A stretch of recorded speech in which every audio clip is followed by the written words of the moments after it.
क्या केवल आँखों से देखने भर से भी मनुष्य हार सकता है?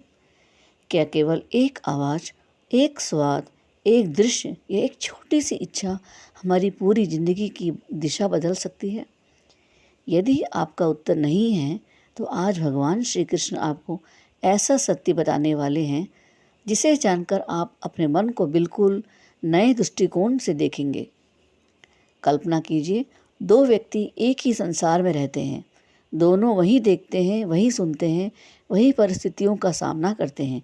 फिर भी एक व्यक्ति शांत, प्रसन्न और दृढ़ रहता है, जबकि दूसरा छोटी सी बात पर क्रोधित, दुखी और बेचैन हो जाता है। ऐसा क्यों है? क्या अंतर केवल भाग्य का है, या फिर कोई ऐसा रहस्य है जिसे जान लेने पर जीवन पूरी तरह बदल सकता है? आज श्रीमद् भगवद गीता के अध्याय 2 के श्लोक 68 में भगवान श्री कृष्ण इसी महान रहस्य का उद्घाटन करते हैं।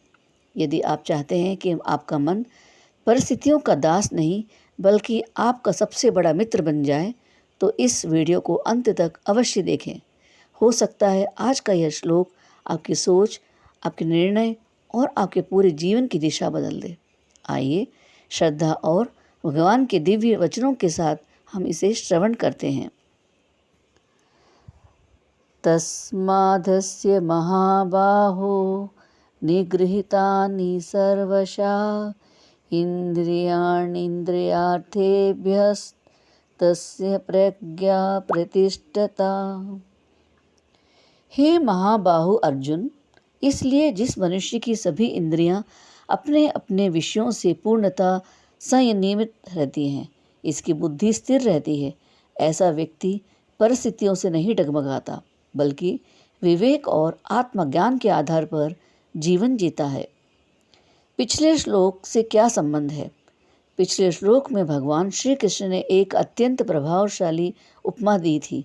उन्होंने कहा था, जब मन इंद्रियों के पीछे भागता है तो मनुष्य की बुद्धि इसी प्रकार बह जाती है, जैसे तेज हवा समुद्र में चलती हुई नाव को उसकी दिशा से भटका देती है।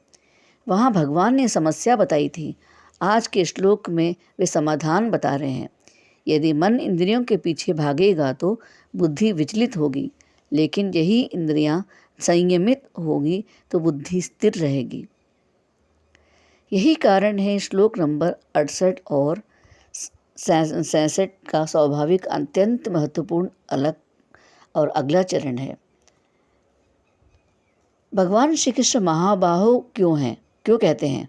भगवान अर्जुन को केवल अर्जुन नहीं कहते, वे कहते हैं महाबाहु, अर्थात हे महान भुजाओं वाले वीर। लेकिन इसका अर्थ केवल शारीरिक बल नहीं है। भगवान मानो कह रहे हैं, जिसने युद्ध भूमि में अनेक शत्रुओं को पराजित किया है, अब उसे अपने सबसे बड़े शत्रु, अपने चंचल मन और अनियंत्रित इंद्रियों पर विजय प्राप्त करनी है। दुनिया को जीतना आसान हो सकता है, लेकिन स्वयं को जीतना सबसे बड़ा विजय है। इंद्रियों पर नियंत्रण का वास्तविक अर्थ क्या है? कई लोग सोचते हैं कि संयम का अर्थ है कुछ मत देखो, कुछ मत सुनो, कुछ मत खाओ, कुछ मत बोलो, लेकिन भगवान ऐसा नहीं कह रहे हैं। वे यह नहीं कहते कि संसार छोड़ दो। वे कहते हैं संसार में रहो, कर्तव्य निभाओ, प्रेम करो, परंतु अपने मन को इंद्रियों का गुलाम मत बनने दो। संयम का अर्थ है इंद्रियां आपकी सेवा करें, आप इंद्रियों की नहीं। एक प्रेरणादायक उदाहरण सुनिए। कल्पना कीजिए कि एक घोड़ा बहुत शक्तिशाली है। यदि उसके हाथ में योग्य सारथी हो तो वही घोड़ा रथ का विजय तक पहुंच सकता है, लेकिन यदि लगाम छोड़ दी जाए तो वही घोड़ा दुर्घटना का कारण भी बन सकता है। हमारी इंद्रियां भी उसी घोड़े की तरह है। वे शत्रु नहीं हैं, लेकिन उन्हें दिशा चाहिए। दिशा का नाम है विवेक, और विवेक तभी जागरूक रहता है जब मन संयमित होता है। आधुनिक जीवन में इस श्लोक का महत्व क्या है? आज हमारा सबसे बड़ा युद्ध किसी रणभूमि में नहीं, बल्कि हमारे मोबाइल, सोशल मीडिया, विज्ञापनों, तुलना, लालच और क्रोध के बीच चल रहा है। हर दिन हमारी इंद्रियां हजारों आकर्षणों से घिरी रहती है। यदि हर आकर्षण के पीछे मन भागेगा तो थकान, तनाव और अशांति बढ़ेगी। लेकिन यदि हम रुक कर सोचें क्या यह वास्तव में आवश्यक है, तो यही प्रश्न हमारी बुद्धि को स्थिर रख सकता है। एक छोटी सी कहानी सुनिए। एक साधु नदी के किनारे बैठे थे। एक युवक ने पूछा, गुरुदेव, मन को शांत कैसे करूं? साधु मुस्कुराए और नदी की ओर इशारा करके बोले, जब पानी शांत होता है तभी उसमें अपना चेहरा स्पष्ट दिखाई देता है। जब मन शांत होता है तभी सत्य दिखाई देता है। यदि मन इच्छाओं की लहरों से भरा रहेगा तो जीवन का सही मार्ग कभी स्पष्ट नहीं होगा। इसके श्लोक के 5 अमूल्य शिक्षाएं क्या है देखिए। पहली शिक्षा, मन को हर आकर्षण के पीछे मत दौड़ने दीजिए। दूसरी शिक्षा, इंद्रियों का उपयोग करें, अपने गुलाम न बने। तीसरी शिक्षा, संयम कमजोरी नहीं बल्कि सबसे बड़ी शक्ति है। और चौथी शिक्षा, जो स्वयं पर विजय पा लेता है वही संसार में सच्ची सफलता प्राप्त करता है। और 5वीं शिक्षा यह है, स्थिर बुद्धि वाला व्यक्ति परिस्थितियों से नहीं टूटता बल्कि उनसे सीख कर आगे बढ़ता है। आज से एक छोटा सा अभ्यास करें। जब भी कोई इच्छा अचानक मन में उठे, तुरंत उसे पूरा करने के बजाय केवल 30 सेकंड रुके। अपने आप से पूछें, क्या यह मेरे जीवन के लिए लाभदायक है?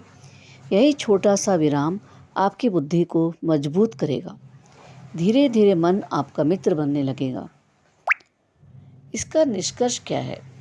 भगवान श्री कृष्ण हमें संसार से भागना नहीं सिखाते, वे हमें संसार में रहते हुए स्वयं का स्वामी बनना सिखाते हैं। जिस दिन हमारी इंद्रियां हमारे आदेश का पालन करेंगी, उस दिन हमारा मन शांत होगा। मन शांत होगा तो बुद्धि स्थिर होगी, और स्थिर बुद्धि वाला व्यक्ति ही जीवन में हर उतार चढ़ाव में प्रसन्न, संतुलित और सफल रह सकता है। यही इस दिव्य श्लोक का सार है।